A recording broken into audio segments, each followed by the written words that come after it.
Welcome to the Regenerative World podcast. Do you know these moments when you have the feeling that you have really learned something that maybe even changes your life? Today we talk about education and regeneration with the expert Luis Camargo, who is facilitating magical moments with his work that lead to regenerative education. My name is Vanessa Vivian Wabitsch and I'm the host and founder of the Regenerative World podcast, and my topic is regenerative development.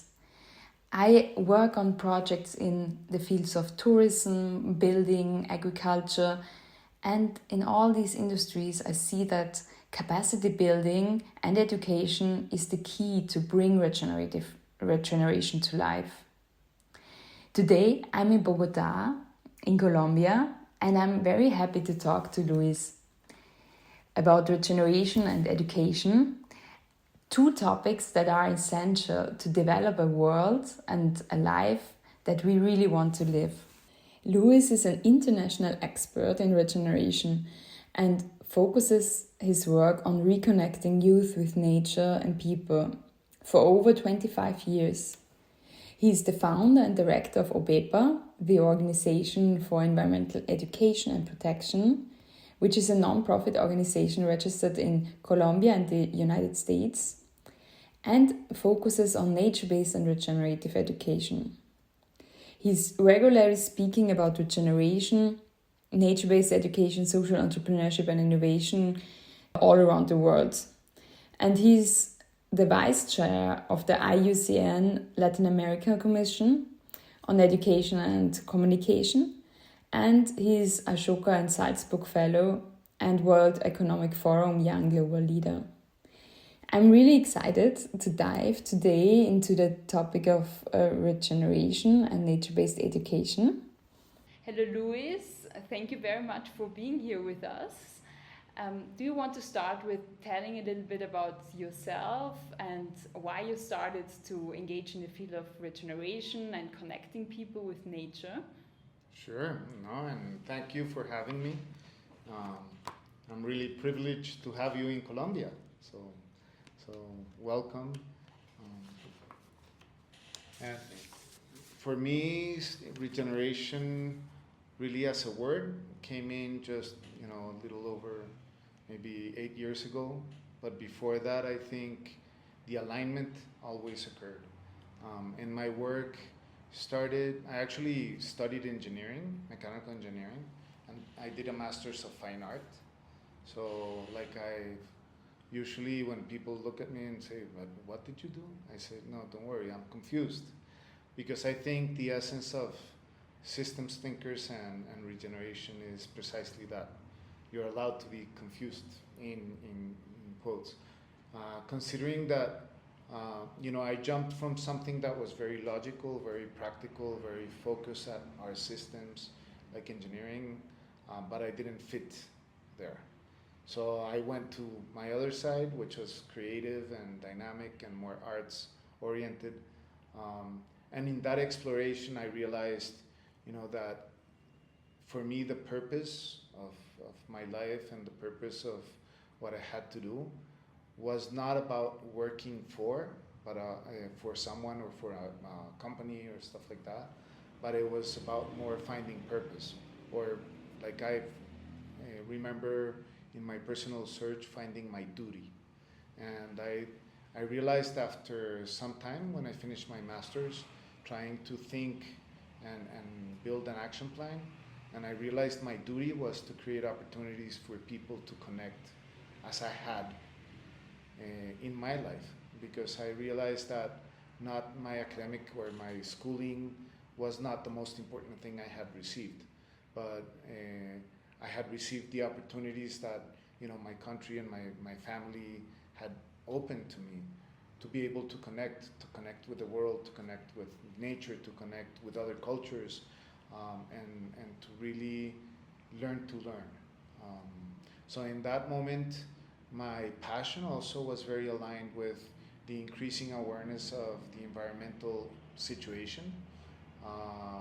We were just past Rio of '92, so the Rio conference in 1992 in Brazil, where really the issues or the more systemic issues of world environmental problems were laid down. And that was right after that the Brundtland Commission wrote, their report. So everything aligned that my passions were very much aligned with my concern for the earth and for what we were doing in our relation to the earth. And as those two things aligned, I realized that one of the key factors for me of the environmental situation in the world were associated to the disconnect that was occurring between humans and nature. So in line with creating opportunities, which was part of what I thought was my duty, was creating opportunities for people to connect deeply with nature. And that's how ultimately I started working in the environmental field, and I moved towards working in education, trying to see how I could bring those ideas of how do we use education to reconnect children and youth to the earth so they can become people that blossom in a different relationship than the one we are all having right now, which is so damaging to the earth. So that's how I came into that. And in 1998, so 23 years ago, I ended up creating OpEPA. And actually, OpEPA, the idea came in 1991, so 7 years before, 6 years before, when I came to this realization of connecting. But I thought actually that, I studied in the United States, so I came back to Colombia to kind of reconnect with the Andes, with my people, with my country, and be able to be in service to my land. And in that process, I thought, okay, I have a good idea, and this is a huge problem that is evident. So I'm going to start working and learning more about the environmental field because I was an engineer with arts background. I'm going to start learning more about education, and in the process, all the people that resonate will come close. And I realized that the people that came close were resonating, but not for the right reasons. We're still in a moment where environment became really popular because of the biodiversity convention and a lot of agreements, the Protocol of Montreal, we're talking about ozone depletion. So there were many opportunities for people to work. And a lot of people were working concerned about the environment, but focused on building their own work profile. And in my case, I was concerned in building or strengthening the capacity to relate to the earth. So it was a different focus. So it took me 6 years to realize that those people would not come close, that I would have to start building something in order to create the environment for that to happen. And that's why OpEPA was created. And when we created OpEPA, we started focusing on education. So environmental education, which was not very prominent in Colombia, and outdoor education, which is something I've always loved and be engaged with. And when we started, we realized that those two things were too separate, and they were not really dealing with reconnecting people to nature. So we started looking at ways to combine, environmental education and outdoor education, realizing that there was a process that needed to happen if we wanted to open people's eyes to see the world in a different way. And that ultimately became the purpose. And what we realized is that it requires more than information. It requires more than direct experience. It requires being aware of your emotions and being aware of what you're thinking and how you're feeling.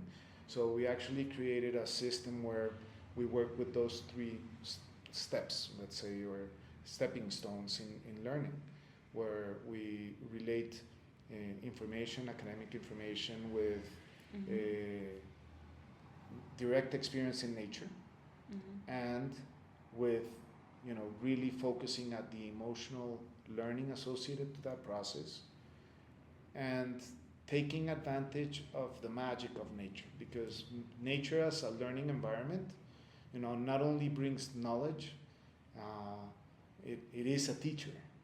So if we realize nature is a teacher and it has the capacity to create what we call magical moments or windows of opportunity.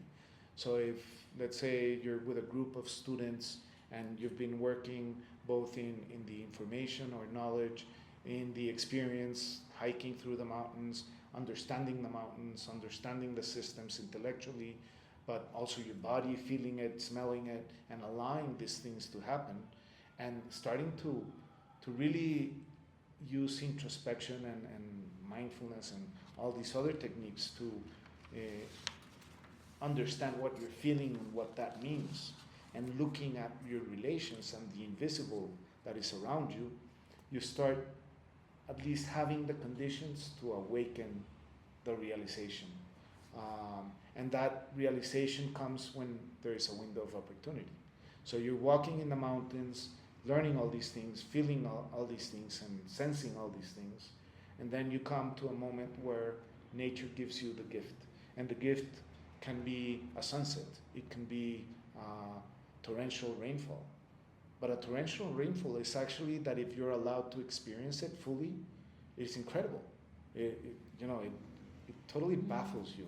Or a hummingbird coming to a flower in the middle of the mountains and eating. And if you're in the connection of knowledge, feeling, sensing, and the capacity to reflect on that in such a way, what we realize is that people's perception changes. The heart opens and opens to an empathy that's much broader than human empathy, which is the focus in nowadays. But I think empathy with nature is empathy, the bigger empathy. And also it opens to a realization that we are definitely nature. We are connected. So that's how it all started happening. And we realized that students that had their eyes opaque, in those moments their eyes started shining. Mm-hmm. So it's something that it's difficult to explain, but if you go out with people in nature, for example, and you take your family, your friends out into nature, something magical occurred in that triad connection when people's eyes start shining. And it's very easy to see it in these places, when you're sitting down, seeing, and just the eye changes. And what I've realized is that, knowledge you can forget, but when you combine those three things and your eye changes, it's something that it doesn't matter if you close your eyes, that what you felt, what happened, cannot be forgotten. So that will be with you the whole way. So I realized that those were seeds for regeneration, because those were the seeds that in students where we generated that when they were 11 years old, that I now meet in their past college years, and they come to me and say, Luis, thank you. And I say, what for? And he said, no, because from my school, the thing I remember most is that experience, and that experience is what made me what I am today. You realize that it does happen, not to demerit all the rest of learning, and because that all adds up, but the seed is what needs to flourish. So if the seed is planted in education, then when people actually give themselves the time to introspect and look for their duty or look for their purpose, that seed flourishes, because ultimately is what connects them with everything around them. So that's where our theory of regenerative education started building. Nowadays we work both in education with teachers and students, but we realize that tourism guides, for example, have the same capacities to awaken and to facilitate magical moments for people in that sense, in that context. So we work a lot with guides and communities and in tourism and nature tourism, and we realize that there's a lot of other associated activities that can actually help us transition into regenerative tourism that is anchored in that experience. So we're working a lot in tourism.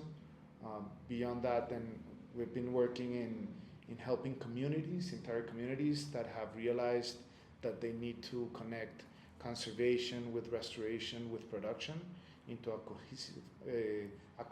cohesive bioregional framework of development. So we're working with them to create bioregional regeneration initiatives.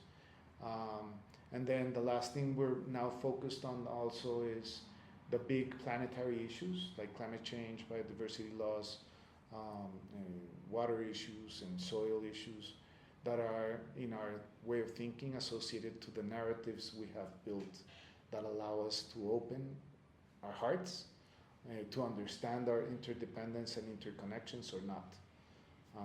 So even climate change, which is a result of all those disconnections, is being right now, we feel, attacked or tried to be solved, generating more disconnections.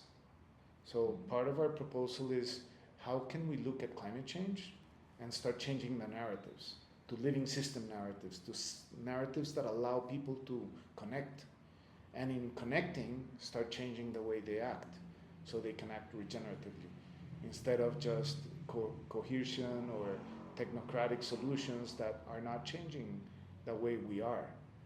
So I think regeneration, degeneration is an essential issue of the way we as humans are, our being, how we are embodying our being, natural beings in our planet.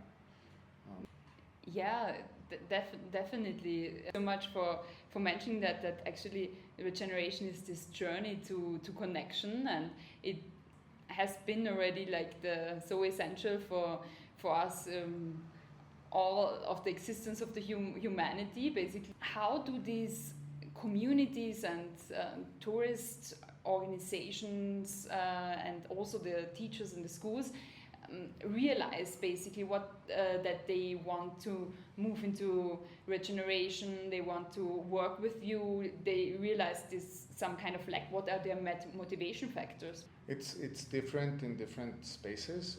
In education, we started in a moment where in Colombia people could not go outside because of civil unrest and guerrilla and just public safety issues. So people that lived in cities had been living in cities for 15, 20 years without going to nature. So you had students that were 11 years old that really had no idea what the biodiversity of Colombia was, had never felt it, had never smelled it, had never been through it. Because in the cities in Colombia, you were in the cities, if you had money, you would go outside and people would go to Miami, to Europe, to wherever, but it was not to nature or, they're escaping.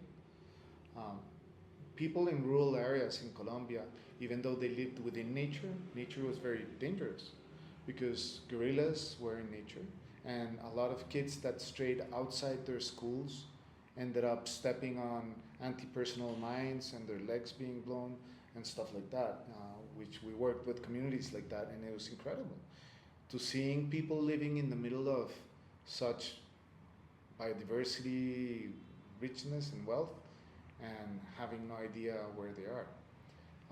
Also, there's another cultural aspect to that, is that, in a country where for over hundreds of years we've been told that being in nature is a symbol of being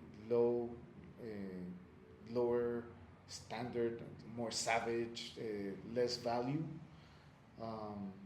People want to leave nature, become urbanized, become civilized, become of more value.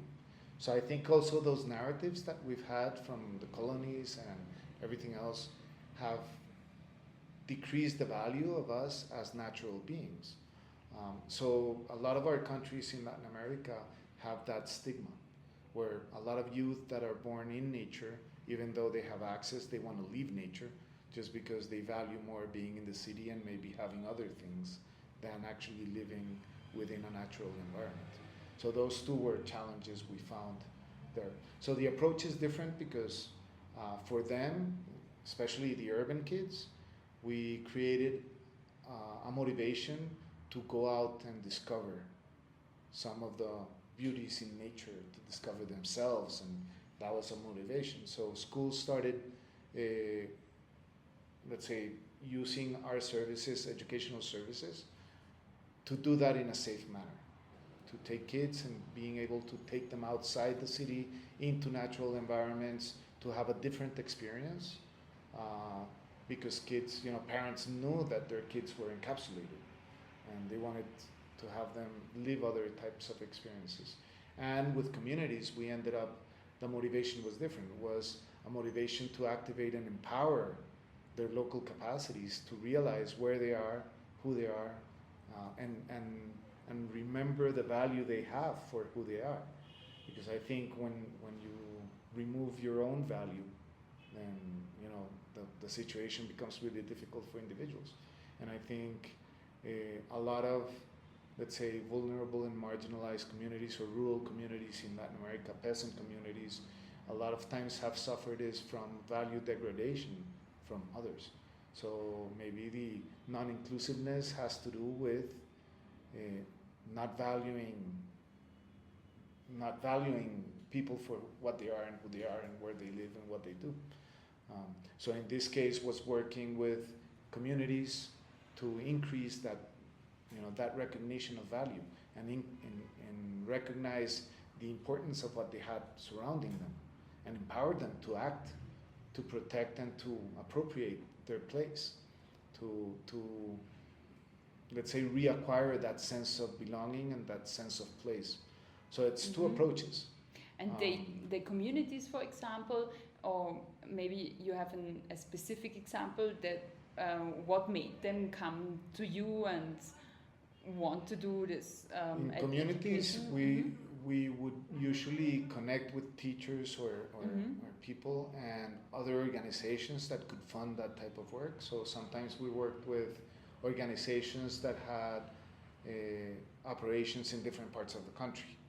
So we worked with the communities next to their operations, while we were working with the companies also to improve their understanding on sustainability and other issues. And with schools, we usually work with city schools.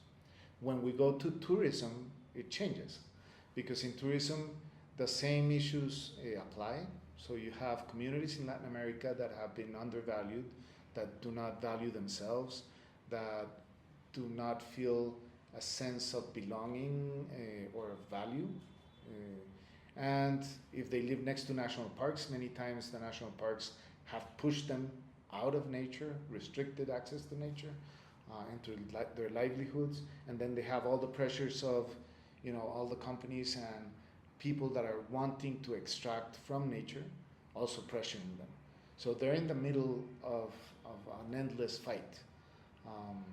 And at the same time, they're trying to survive. They're trying to become more and gain value. And gain value in our economy has to do with transforming your surroundings, gathering and accumulating. So it's very complex.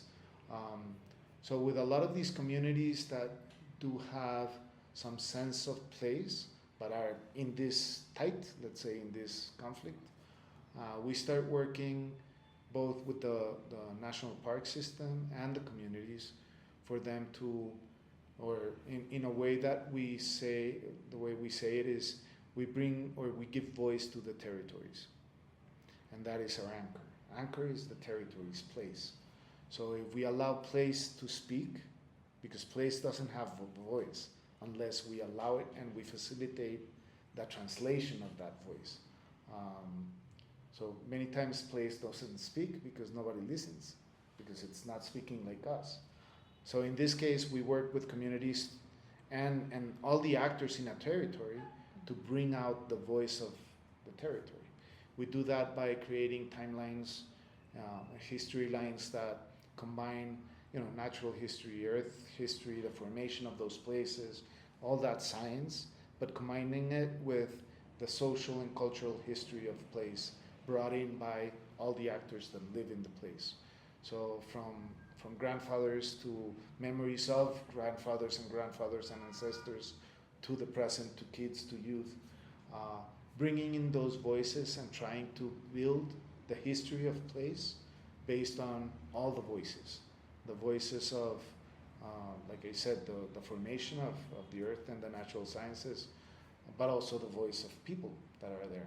And as we do that, it's a process that takes a while, several days, but we start building conversations around those voices that emerge, and have different people, different actors from, let's say, the diverse perspectives that are in a territory to start talking about those commonalities, and looking at what emerges. What emerges in history for this territory?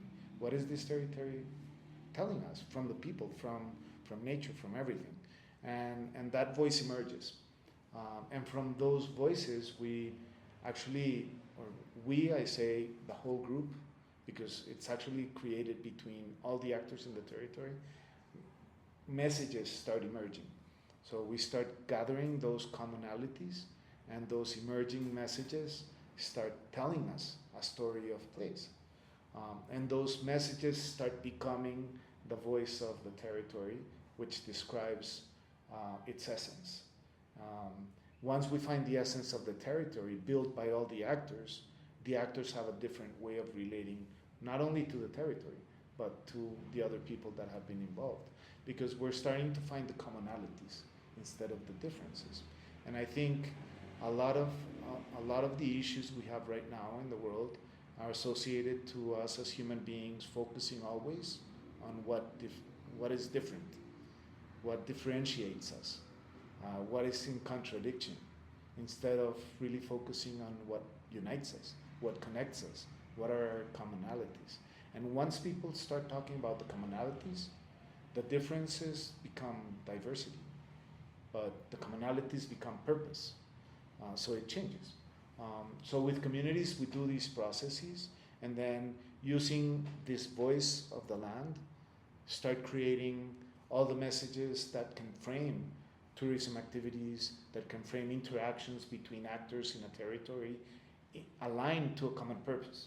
Usually the common purpose is obviously recognizing the natural and cultural heritage of the place, but also creating processes where all benefit and well-being comes to everyone in that territory. So I think for us in regeneration or regenerative tourism, that's where the anchor is. How do we transform the territory, appropriation of a territory, and the understanding of a territory to include the human, non-human voices, and start working for all that live in that territory to be able to thrive together. And if everybody aligns to that, then we're activating regeneration, I think. Yeah. Wow, definitely. Actually, all these different elements have so much in common, like bioregions, regenerative tourism, community development. They have the place in common, and to look for the place and what is needed, and then weave in what is needed at each place, and that it can flourish. Nature is in the center, but place is the grounding. Mm-hmm. Because where we are from, is what holds us, what sustains us. And it's not that individuals and humans are not the center. And I think this is the main shift, going from a ecocentric to a biocentric, even to what some authors have called the Siva-centric, where humans, instead of just being part of nature and feeling as part of nature, which is part of the transition that we need to make, is aligning our will and our capacities to be in service of life. So I think that's the destination, and that's the common destination. If we can all start moving towards that direction, it really doesn't matter where we are right now, because we all are walking towards that potential. So instead of concentrating on our differences of where we are, so I'm a vegan, you're not, and our differences that are minute, let's look at our commonalities. Where are we walking towards? Are we walking towards a world that wants to live together, that wants to thrive, that wants to be in peace, that wants to have well-being for all living things? If we're walking there, let's walk together, independently of where you are or where I am, because that difference doesn't matter. as long as we walk together. And if you're behind or I'm behind, have someone in front of me pull me and accelerate me and give me the tools to help me move forward faster. And that's how collaboration and coevolution will actually be in service of life and be in service of humanity and the world. Yeah, definitely. In these processes, what do you think are the barriers in such processes? Because in the reports of the 7 transformational perspectives on regenerative learning, where you contributed to the working group, you described the huge potential that can happen through creative learning in nature, bringing people into nature, maybe in rural areas or cities. And then you said, and it comes to a point where the fear comes in, the fear of not having enough, the fear of changing the system. It's something really deep. This separation and disconnection is something very, very deeply in the human being, in all of us basically. And how do you deal with that? What is your experience? These barriers of this system change. So there's many barriers, and I think the main barrier is associated to the way we protect ourselves as individuals and the way we think. Because we're always trying to protect our worldview, our position, and protect ourselves. And that creates a crust, or a crust that is difficult to change. So sometimes changing mindsets requires weakening that crust and breaking it. And that's where the fear comes. The fear is from the fear of change, the fear of the unknown, the fear of many things. In several, let's say, an experiment I've done is I have a dynamic that I work with that is associated to understanding what connects us and what disconnects us. I always start with the negative because that's how we're framed in our, at least the Western society is associated to our fear and our defense. So it's the negatives. And I ask people, what in a process. This can be, a full day workshop or a couple of hours, but reflect on what disconnects you. What is it that disconnects you from yourself? This is one of the forgotten relationships. We relate to ourselves every day, and we no longer think about it too much. How do we relate to others? This is the most common relationship. And what disconnects me from relating to nature, which is another forgotten relation. So we have the 3 relationships, but understanding what disconnects us from each is really important because it makes evident the barriers I have. And usually, in thousands of people I've asked this question, what disconnects them can be summarized with the word fear. Fear from different things, fear from being hurt, fear from discovering something they didn't want to discover, fear from, it could be anything. And then I go into asking people, to reflect on themselves, what connects them deeply with themselves, with others, and with nature. And I have found that in that exploration, it's not a question most people ask. And it's really important. So if anyone that's listening to this, do that exercise. Ask yourself what disconnects you. Write everything down. Ask what connects you. And the summary of all the people I've asked comes to love. Love is what connects. And love being not that, let's say, romantic definition of love, but love being that definition of openness to connect, openness to realize and recognize our relations. So in that process, what I've realized is that, our work has to focus in weakening the fears and enhancing the love. If we do those 2 things, then we can move forward because we remove the barriers, the key barriers. Obviously, that's not easier said than done. But I do think that we can start, enhancing or empowering the capacity to love in many ways. And for me, the 3 entry points are the self, our relationships with others, so with community, and nature. because some people are more sensible to one of those. So it doesn't matter where you enter, as long as you keep those three relationships ever present. So if we realize that in order to activate our capacity, our regenerative capacities, we need to be in right relation to ourselves, to others, to nature, and with that, be aligned for our social or our communities to start relating adequately with natural communities, so societies and ecosystems, for example. Then we activate that regenerative capacity. And it's our capacity to be intentional and put our will directed to creating the conditions for life to thrive. So breaking the barrier really requires us to understand. And I think mindfulness, for example, and the people that are working in personal well-being have one of the doors. Because if you're able to enter to your personal well-being, but you don't stay there, and this is the key point. A lot of times we think of personal well-being and we think of ourselves, and we stay there. But why don't we go in and go through? Down, let's say, if we look at it as ourselves standing on nature, we can go in and through our heart, but down into the center of the earth. And we realize that connecting to ourselves deeply allows us to connect to the earth deeply, allows us to connect to others deeply, and open our hearts to be empathetic to all living system, the whole living system. So I think,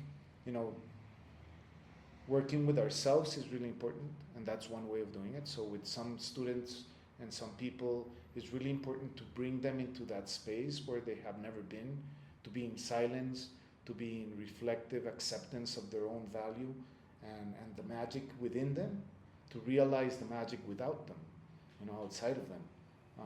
And that's one way.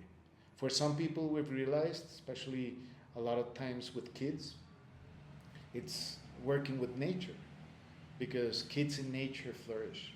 They're natural beings, and they have not created the barriers that separate them.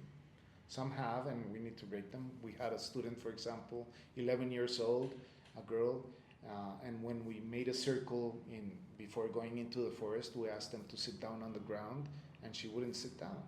And when I asked, why don't you sit down? And she said, no, the ground is dirty. So there are barriers. So we need to break those barriers. That's a barrier of fear, because the ground is dirty. I'm going to get dirtied, And that's something created, that social perception. So we need to break it down and eliminate fear for her to sit down. But once they're sitting and they're feeling and they're allowed and invited and directed to actually start seeing the magic that's around them in nature, to feeling the textures, to realizing that they are part of this, broader organism, they start awakening. So I think a lot of times children need nature to discover themselves. And in discovering themselves and that relationship, they realize that others are part of that same system, and they improve their relationships with others. So in kids, nature becomes a really important anchor. And in some people that are, really not self-centered but social-centered, maybe community is the place to go in. But the important thing, independently of the door you step through, is that you have to realize that the three connections, the three relationships have to be present as a facilitator, as an educator. So it doesn't matter where you start, you need to come back to the idea that you are connected to yourself, to others, and to nature, always. And they're all interconnected to each other. So anything I do unto myself, I'm doing to others. Anything I do to nature, I'm doing to myself and to others, and vice versa. So that's the true essence of interdependence and interconnection. So for me, the barrier is brought by generating that space where I can love others, I can love myself, I can love nature, and using that to realize and reflect on the other two relationships depending on the door I entered, if it makes sense. Yeah. So in that process, shifting mindsets has to start by weakening fear and enhancing our capacity to accept loving relationships. Relationships that are in good relation, like elders in North America would say, in right relationship with each other. yeah, that makes everything so much sense, and it's really, yeah, amazing. How do you, when you work with the communities and maybe also tourists, companies, or how do you make sure that these three levels are touched on, and that is there a specific method, or do you adapt it to each and every circumstances, or yeah, what are your ways to work? There are many methods, let's say, but I think bringing the narrative for people to believe, and having the top of mind, the three level of relationships, and then creating the mechanisms for those relationships to have expressions. So in tourism, if we're working with a community, the community produces, for example, produces food. How do they produce their food? Where do they produce their food? How do they value their food when they eat it? How do they relate to the whole process? And if a tourist comes, how that tourist relates to that food. So this is one example of the line, because the same happens with, restoration or protection or conservation of wild areas, transportation. Anything that is associated can be connected. Food is usually the most important, because I think food systems have the power to change all systems. It's the system where we relate the most with nature and with ourselves and with our health and with everything. Nonetheless, it's a system that we're not paying too much attention of. So, for example, in a community where you want to have regenerative tourism, if they're importing their food, they're missing an opportunity, and they're not being really regenerative, because they're not enhancing the local capacity to generate life. So by starting to realize, that we can produce food in a different way, start implementing agroecological, methods in agriculture, start recognizing the value of the pollinators and the other species that are around our food, and their function in allowing our food to be nutritious and to bring richness to the soil that supports that food that ultimately comes to our plate and we offer to our tourists, requires us also to create the mechanisms for tourists to understand that. So that becomes part of the experience of the tourist. So a tourist that goes to a place and sits in a restaurant where they're passed food that can come from anywhere, served in any way, with the excuse of this is international cuisine, is crazy. Because you need to bring back people to the place, and a tourist will fall in love. If we're talking about breaking a barrier, fear, and enhancing, the enabling capacity, love, the ultimate experience of regenerative tourism is to help people fall in love with place, with place being the culture and nature in a place, right? So that experience needs to bleed into everything we do. So from the essences, the flowers, to what we eat and how we relate to the food, how the food is presented.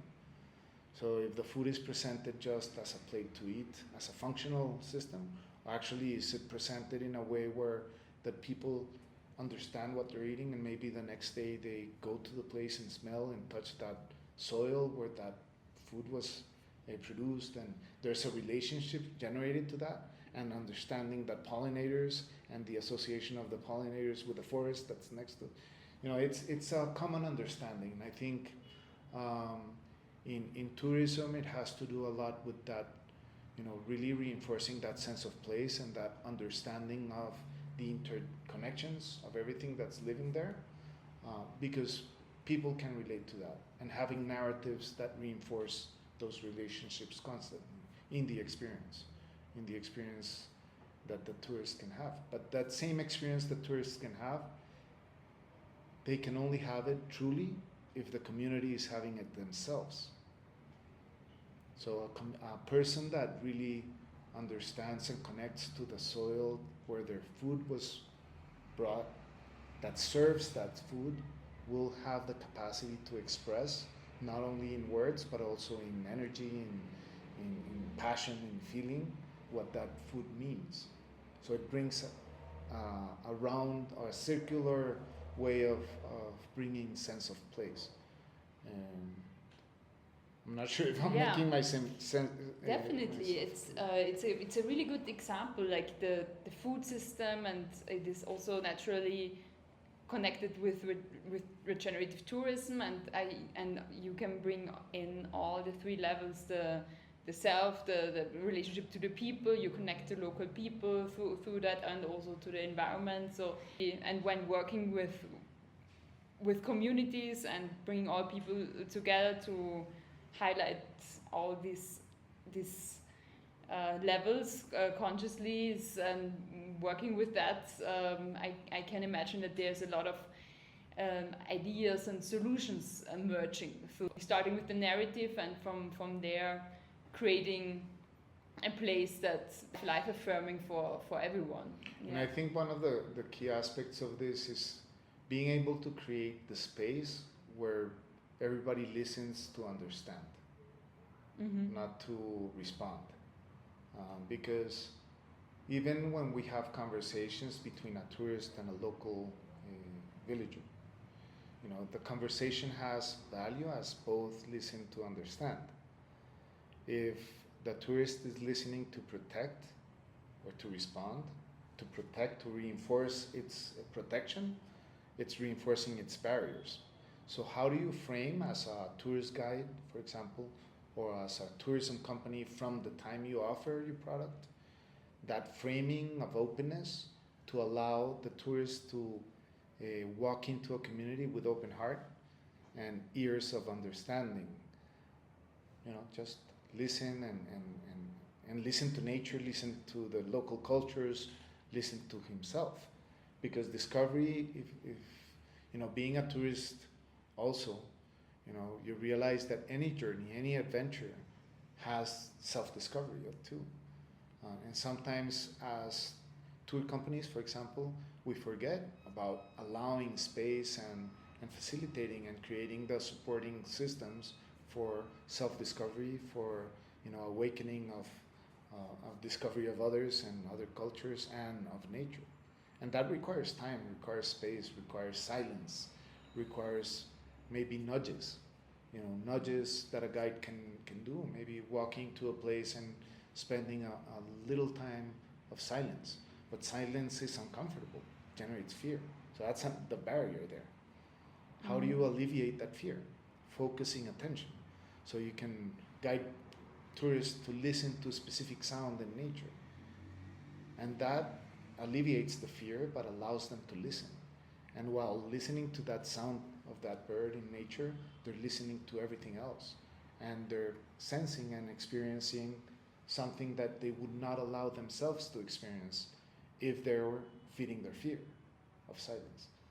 You know what I mean? So there's many ways of doing it, as long as we are present in the moment and understanding that we need to allow, to bring those spaces for the information or the emergence of the experience. But like I said, in education we learned we need, the mind, so the intellectual, the academic, we need the experience, the physical, and we need the emotional. The same in tourism. So if we're not connecting the food, we're not connecting the knowledge of where the food came from, or the place, or the culture, the history, we're not connecting that with the physical experience, we're not connecting that with the emotional processing and understanding, and we're not using the magical moments in a territory, then we're losing the opportunity to open the eyes to a different way of seeing the world. And that's where it all connects, because it's the same theory or the same process. It just manifests differently if we're with students in education in a school, or if we're with a tourist in a community. But it's the same process. The tourist needs to, learn, needs to sense, needs to feel, needs to allow his expression, to understand his emotions, to reflect, and to have the relationships in awareness to understand, wow, how am I relating to myself? How am I relating to others? How am I relating to nature? And the plays can really show a great example of that. So I think a regenerative destination would be that destination that embodies right relation. Because someone that steps into that will align really quickly to what's happening in the place and the invisible qualities of those relationships. Mm-hmm. Mm. What do you think in these spaces that you facilitate for this emergence to happen? How do the magical moments occur? Is that always different? These magical moments where the shifts happens basically from the disconnection to the connection, and some insights come more. I think it's not something black and white. It is very it's very emergent. It happens differently with every person. It happens differently in every place and every situation. And I think if it's being facilitated, it requires that, in our case, tourism guides and educators be sensible and have gone through the journey themselves, to be aware. And we might never be masters of masters, but we're always in the way of learning.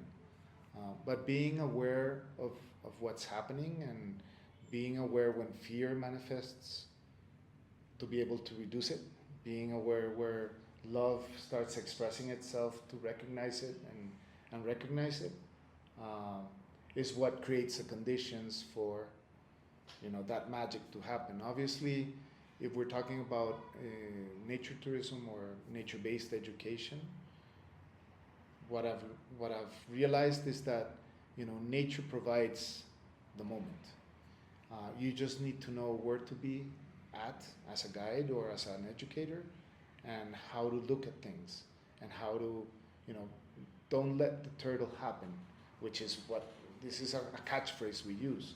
Because if you're in the middle of the forest and the turtle is walking in front of you and you're not looking at it, you might miss it. So maybe the guide, the educators, have a prime responsibility is to have a broader perspective and be able to see the turtle, so they can direct the attention of the tourist or the student to that turtle, so the turtle happens for them. And those are the magic moments, because the magic moment might be in the middle of a forest when a deer comes out and is walking, that maybe you can see it as a guide, they can't see it. So how do you manage making that a beautiful, love-enhancing moment? It depends on you, on what you project, the way you express yourself, but it also depends on how connected you are yourself. So I think nature guides and educators need to really focus on reconnecting themselves to be better guides, better educators, because especially when we're talking of nature and being that interpreter or intermediary between a tourist or a student and nature, they need someone that is so connected that can channel that connection towards them, and identify those magical moments. So I think the magical moments occur in two ways. One is that specific moment, that the turtle or the hummingbird or the sunset or the waterfall that's splashing you with microparticles of really cold water in a hot environment, that just makes you breathless. That's an opportunity. That's a moment that's really profound, only if we process it. So identifying the experiences that are happening and allowing to create the spaces for reflection of each person on that experience, on those experiences. And I'm not saying sitting after every experience and, what did you feel, how did you feel? Sometimes it's just allowing the moment of silence for people to process, or bringing a reference of that moment in another moment, in connecting moments and connecting thoughts. So it's really not a formula. And I think this is what is most difficult. And for me, I remember as an Ashoka fellow, 20 years ago, there was this idea that, social enterprise could be scaled. And people think, all enterprise people are thinking, how do you scale it? How do you scale it? And I was never able to help them figure out how to scale it, because I said, no, you can't scale it by creating a formula. There is no formula. The formula begins with the internal transformation of each person.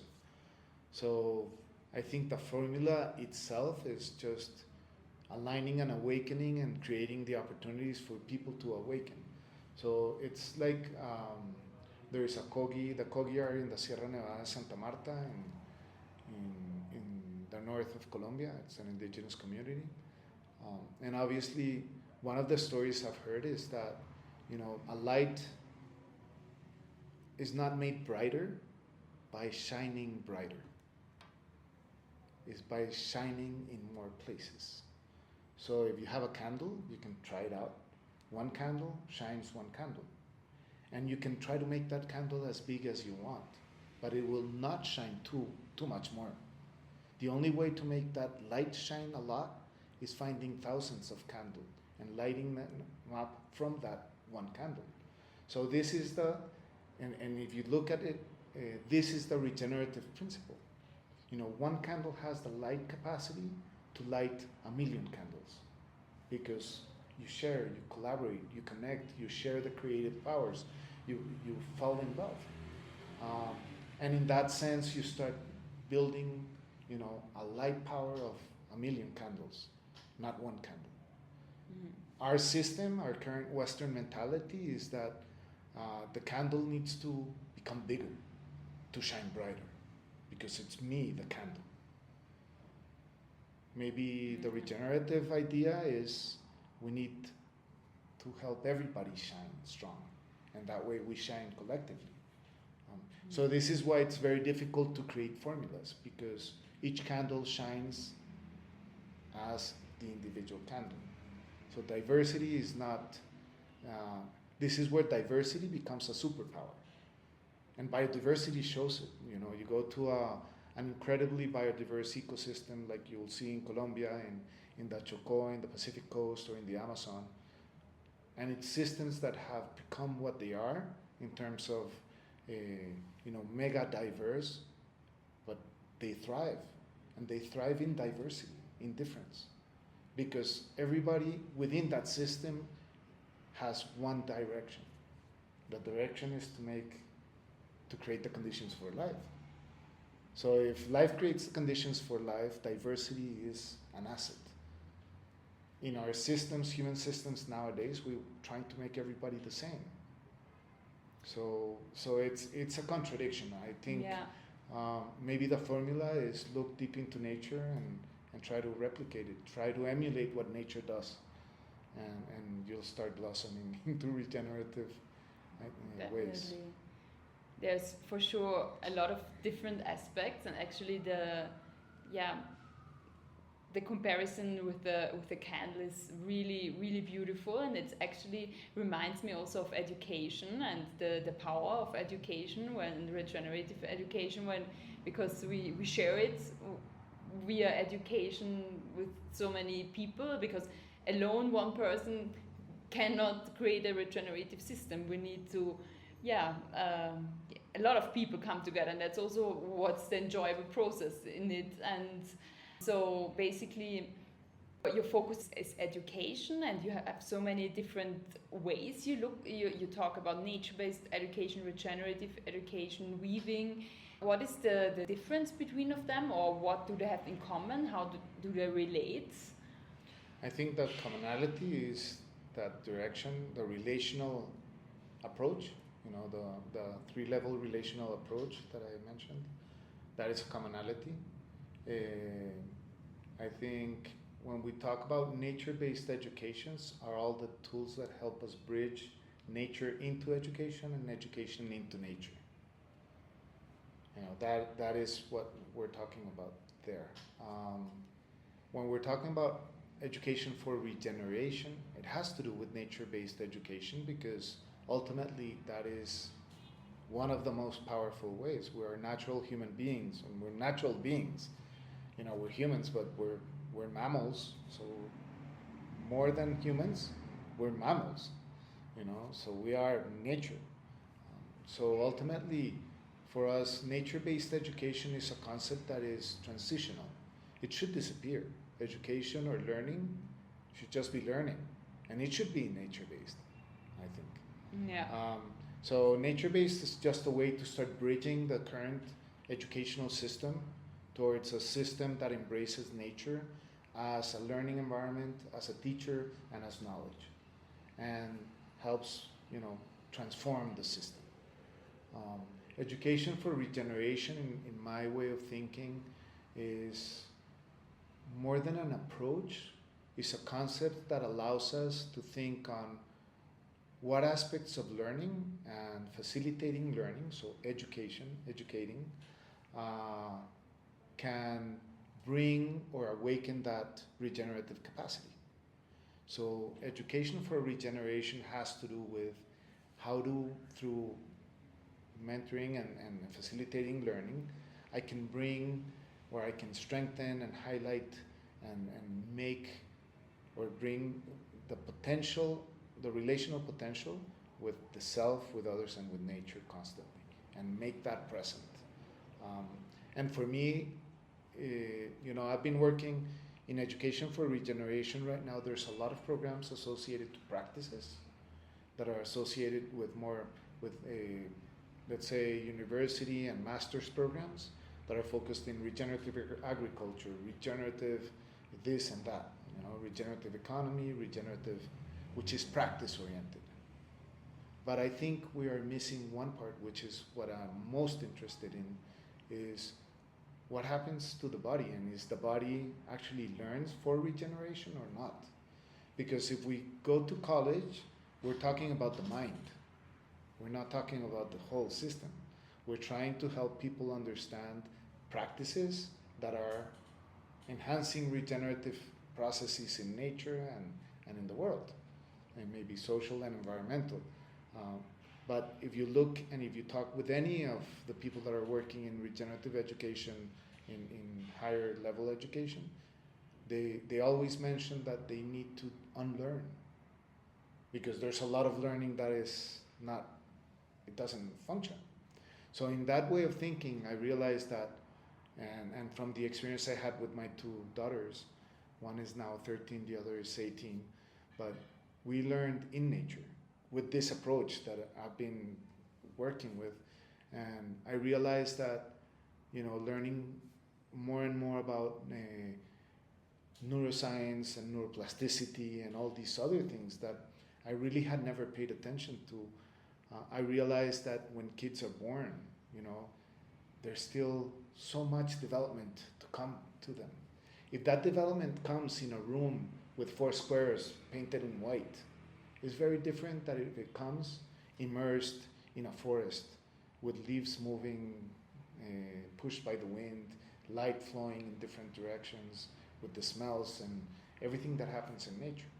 So I came to my right, let's say part of the work I'm doing right now is trying to understand if there are things at early education that can rewire the brain or wire the brain, because we don't have to rewire it then.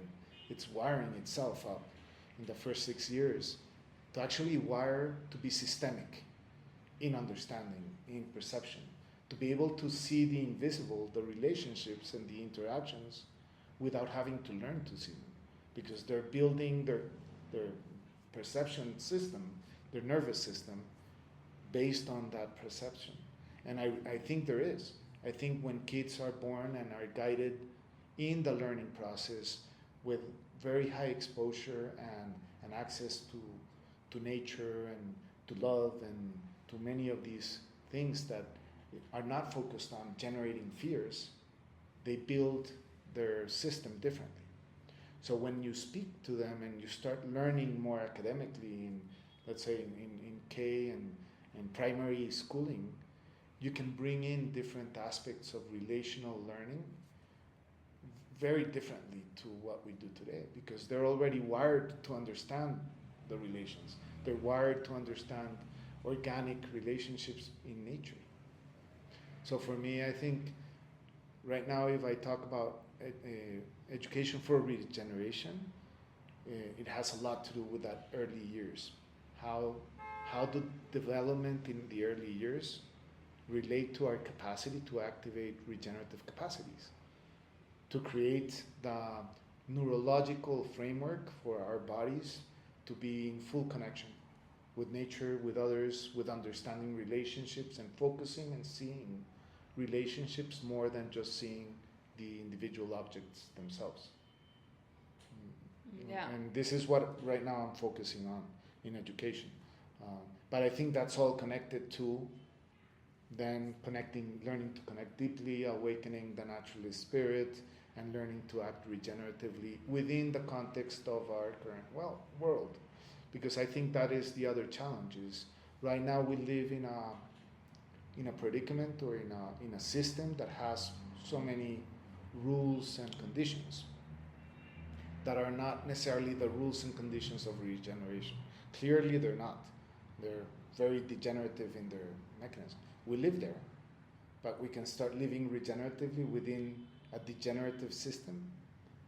I would imagine we can, but it's a transitional process which requires us to live in duality and conflict. Yeah. Because right now we're speaking, we're being recorded by a system that is full of minerals that come from nature. We're sitting on a chair that has some plastic. We're in the middle of the degenerative system. And we have to understand the contradiction that we're sitting on right now. And understand, like I said initially, that it's not where we are. It's the direction we want to go and how we move that energy towards that. Yeah, I think it is kind of this living aligned with nature on the personal level where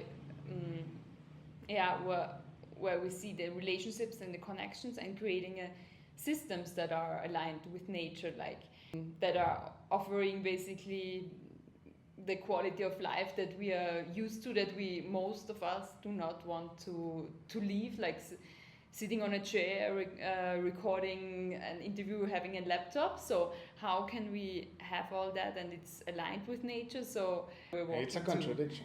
Yeah. But I think it's more than aligned with nature, it's aligned with life and well-being. Mm-hmm. So if we align with life and well-being, obviously the way we live today is going to be very different. But then we might not be spending so much time sitting in the chair we value today, and we might be spending more time looking at the sunset with our family or with our friends or with our loved ones, and living in maybe in a less cumbered surrounding and environment that depends on so many external elements, and enjoying and living more from the quality of the internal and the true value natural elements. And I think this is the shift, and that this is why it's so difficult. Because right now, if you talk with many people, they'll say, what is important is the amount of money I have in my bank account, the money I make, the objects I have, my apartments, my cars, my whatever, what I can buy. And the true question is that in alignment? Is that in alignment even with their personal well-being, into alignment? And how is that bringing us into a regenerative action? It's not. Yeah. So it's a contradiction, because if this is my belief and you're telling me that that's not the ideal, then what am I going to do? I'm going to put up my barriers and listen to respond and say, no, but. So I think the change has to happen from the interior. And I guess what scares me the most is that those changes are very slow. They're not as quick as we need them to be. And the planet is definitely in a moment where we need quick changes. So we need to combine a perspective of immediate interaction or intervention, which is not very regenerative in origin, with an emerging regenerative way of becoming. Mm-hmm. So I think, I don't know if you've heard the model, the 3 horizons model. There's, I think, Daniel Wall and many people in regeneration speak about this model because it's a really important way of thinking of it. There are three hills. The first hill is the horizon one, is the current system. There is a third hill, which is the future system, the emerging system. And then there is a middle hill, which is the horizon two, which is the transitional system. So it brings to the idea that the current system is degenerative, so it's going to collapse. So it's almost if you see two mountains with a valley in the middle, and there's precipices on both sides. If I walk the same current model line, I'll reach a point where I fall down into the void, into the precipice, into the chasm. And it's inevitable.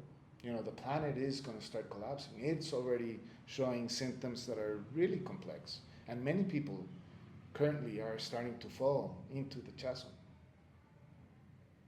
The only thing that will support or change the height to which we fall is the transitional horizon, or the transitional solutions that come from us, the same place that the current system, but with a different way of thinking. So let's think of sustainability as being that intermediate. You know, right now we have business as usual, we have sustainability, circular economy, all these, you know, the donut economy, all these emerging systems that will help us transition quickly because they're not so far away from what we have, but they change the way we do things. They change the way we think. But we can't expect those systems to be there as the solution. They're just transitional because they'll help us reduce the amount of collapse and allow us to move towards that third horizon, which is the emerging future, which ideally would be a regenerative system. Definitely. You mentioned the economic aspects, and that many people want to have a lot of money. At the same time, what the economic aspects are really important for regenerative systems, because if we create communities, also in the education with students and teachers, the economic aspect is something that sustains us. We need this. So how does this come into basically creating the places, the communities? Is this I assume that it starts from the three connections, but like basically the technical and economical systems are here to support the people and the nature, which is in the center and the place. But how does this come? Do you work with that as well, or is that then? We work with it a little bit. Mm-hmm. I would have to make, let's say, a little separate idea, which is there is definitely, let's say, extreme poverty it's a threat. Also because if individuals, as anyone in nature, is worried about their food and their personal security, let's say food and housing and their kids and that kind of stuff, their only focus will be acquiring that. So their timeline becomes very short, very immediate. They're focusing at survival. So as long as we have a huge population just focusing at survival, we cannot expect them to focus on creating regenerative systems. They'll do whatever it takes for them to survive. So this is a challenge, a big challenge of the current system. Nonetheless, the way we're working, the economic aspect is not an easy approach, in the sense that we believe the pyramid, the economy, let's say, structure, the globalization structure has to flip, and has to be a localization structure. So obviously the economy has to start shifting, and the way we see that it can start shifting is by creating bioregional economies that are sturdy, and that are strong. And bioregional economies that are strong are associated to what we spoke before. How do I feel and we relate all the interactions in a bioregion. And why a bioregion? Because a bioregion is actually a nature-defined space that is functional, that if we eliminate all the other bioregions next to it, a bioregion is almost independent in energy, in the way it recycles energy, recycles water, it does a lot of things. Obviously, nothing is independent to anything else, but this is a unit that is more functional than political divisions. So if we had, instead of countries, we have watersheds, it makes a lot more sense because we can really work with the flow of all the resources within that to generate life. And if we look at economy in that way, I've seen, let's say, the communities where we're working with bioregional initiatives, what they're doing is that they're understanding, there's the economy, the world economy, but they're saying, you know what, food can come from my local economy, my local bioregion. Health, a lot of it can come from my local bioregion because health is associated to how we live. Obviously, I need more medicines if I live in a way that is in dissonance with my health. So if I go to a city and live eating all the fast food and everything, I'm gonna need a lot more external health assistance than if I live a life that is different. So they start changing their lifestyles and the way they produce and the way they relate. And they start building local economies, or bioregional economies that are a lot sturdier, where whatever excess there is can be exported to other bioregions or other places, and the little things they need can be imported, but it's mostly autonomous. The difficulty with this is that that shifts economy totally, but it breaks down the stronghold of globalization and corporations and all these other things. So this is where the rupture of the system needs to occur, because the system will not allow. If you look at Colombia, Colombia is a country like many others that have been pursued by companies like Monsanto, by Syngenta, and all the seed owners, let's say, the modified GMOs. And they've lobbied the government so hard that they have legislation in Colombia that say that you can only harvest seeds that are certified. That means someone has to sell me the seed. That means I'm dependent on an external, and I have to create money to pay that dependence. What we're saying is, shift that around. I depend on no one. I depend on each other. And we create our own well-being, our own economy, our own local relations to be safe. And that way, we also alleviate poverty, because if you look at what happens, and a good story is in Costa Rica. Costa Rica, with the pandemic, Costa Rica is a country with over 85% of its economy based on tourism, right? The pandemic starts, what happens to tourism? It evaporates, it stops. 85% of the economy. The other part of the Costa Rican economy is mostly focused at exports, fruits and other things for corporations. And then very little is production. So in a place where the Costa Rica Regenerative Initiative is, now they have a scenario where there's very little food. There is no potential of generating money to pay food that needs to be imported. So we're talking about it's the same situation as the seeds, but here we're talking about real. And they're gonna suffer. They don't have income, they don't have food. How do we solve this? So, Costa Rica Regenerativa started a program. They found maybe a supporter to fund trainings for people to learn how to grow their food in agroecological systems. And ultimately, within 3 months, over 90,000 people were being fed by themselves, by their community. This is regeneration. This is a shift in economy, because this shows that it can happen. Obviously, this was forced by a situation like the pandemic.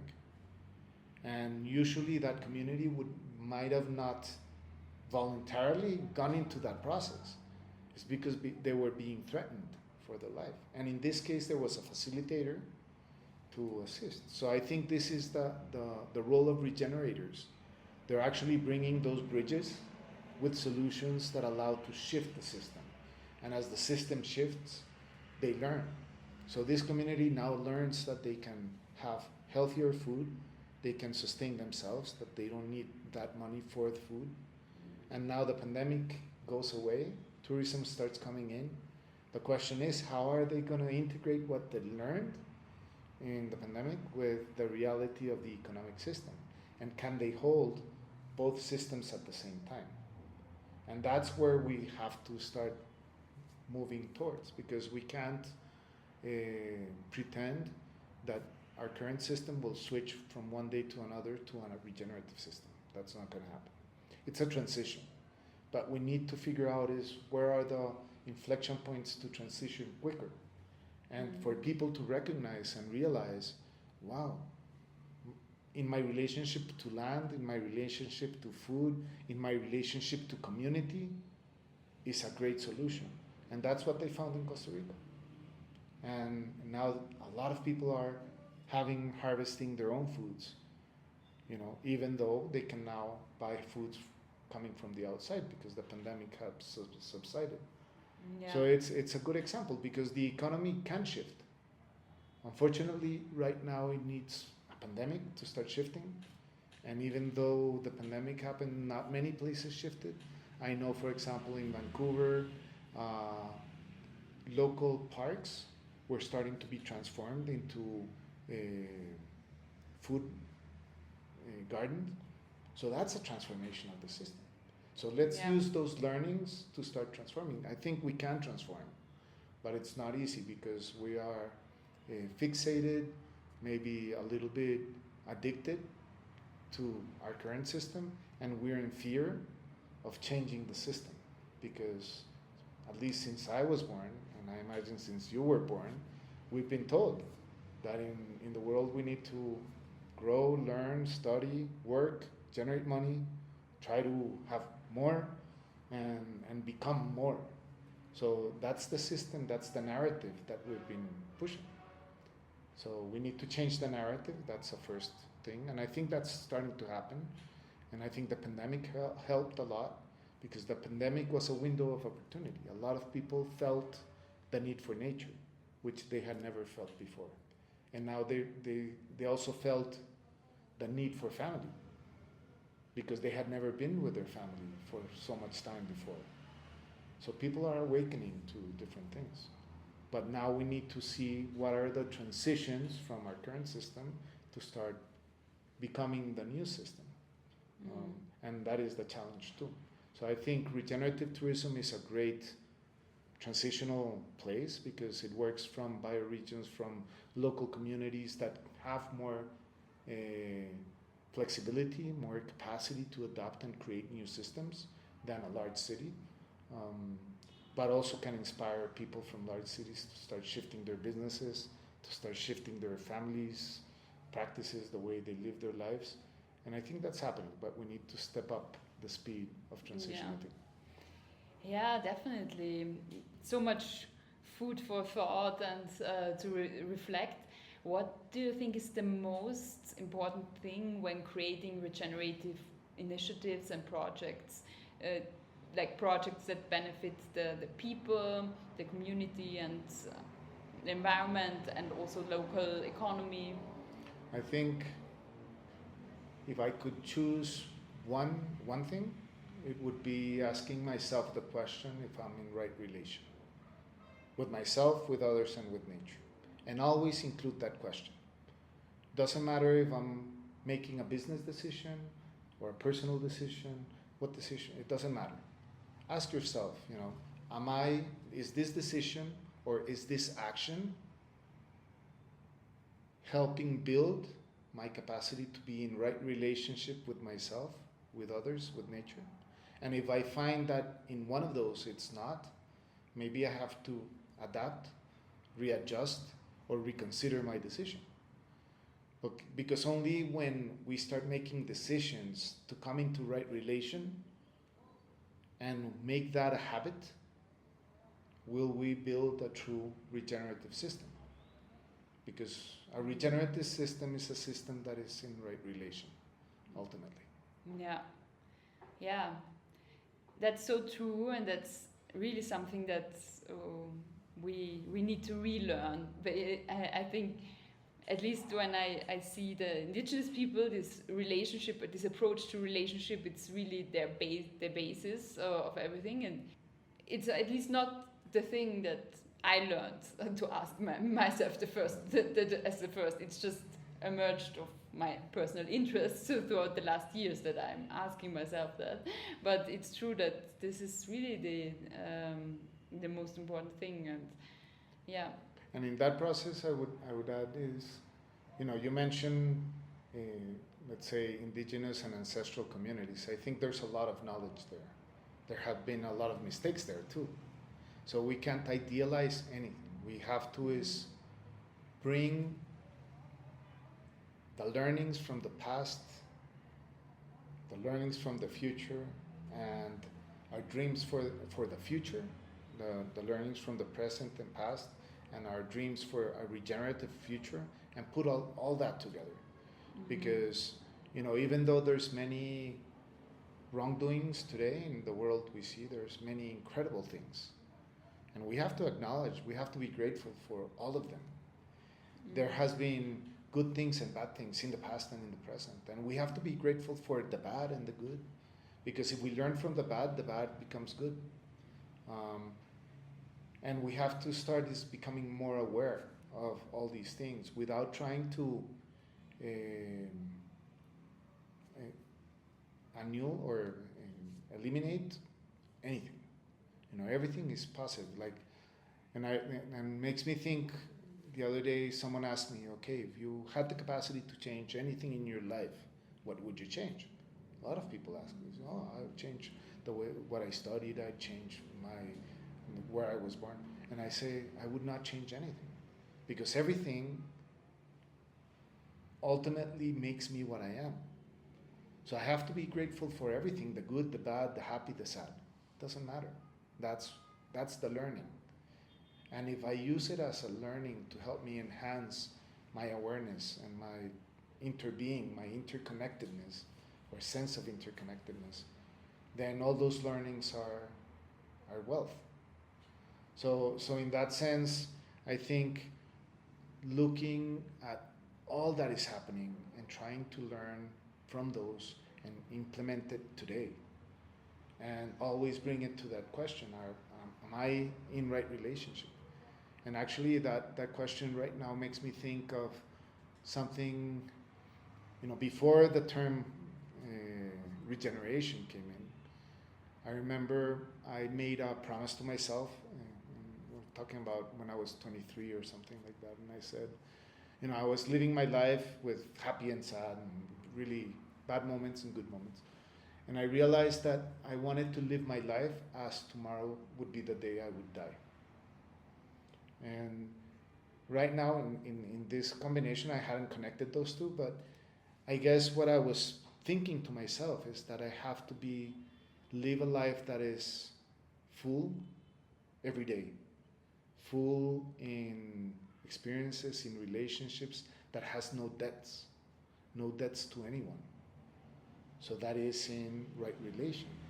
So if we live a life that is in right relation, it's a life that is worth now, that can end tomorrow and has no regrets. Because regrets are only when we're in wrong relation. Because that's where there's depths, social depths, emotional depths, all the depths that we imagine. So I just thought about that, and I think that is the true essence of, living ready to die, or it's living in regeneration.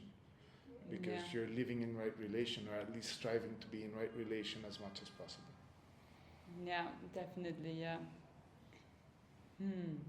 Is there one thing that you would like the listeners to take with them from this conversation, additionally to what has been said, or as a summary?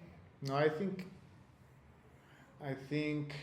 in a very bleak moment of history, of the world right now, seeing what's happening with the wars and what's happening with the planet. I think it's very easy to fall in hopelessness, and even I feel it. Last week specifically was very hard for me, and I'm trying still to process. But I think the most important is to maintain what Joanna Macy called active hope, because hope is something that should always be there, because there's always something to be hopeful for. We can definitely start writing the story of the world we want to see. So that's being hopeful.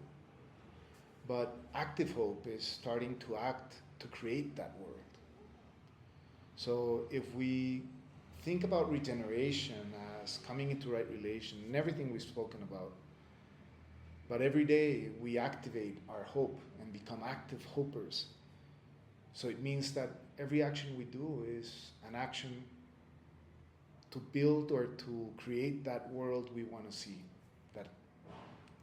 to happen. So we become, regenerators. That's where it activates also. So my message would be, never lose hope. More so, be grateful for the past, the good and bad, and activate hope. Be an active hoper. You do as Joanna Macy would say. You have to have active hope, and every day write the story of the world you want to see, and keep in mind that world, if you want it to be a world where all life can thrive together, is a world full of individuals, human and non-human, that are in right relation. So that's the formula. It's simple. Not as simple, but I think if you wake up every day and you start acting that way, it changes you, because you realize how also your actions and the way you talk, the way you relate with everything around you has impacts, positive impacts in everything around you, and how you can become a force of regeneration. Wow, yeah, super, and active hope. I really like that. So thank you so much for sharing all these wise insights and formulas, non-formulas. And how can listeners learn more about regeneration, your work, get in contact with you?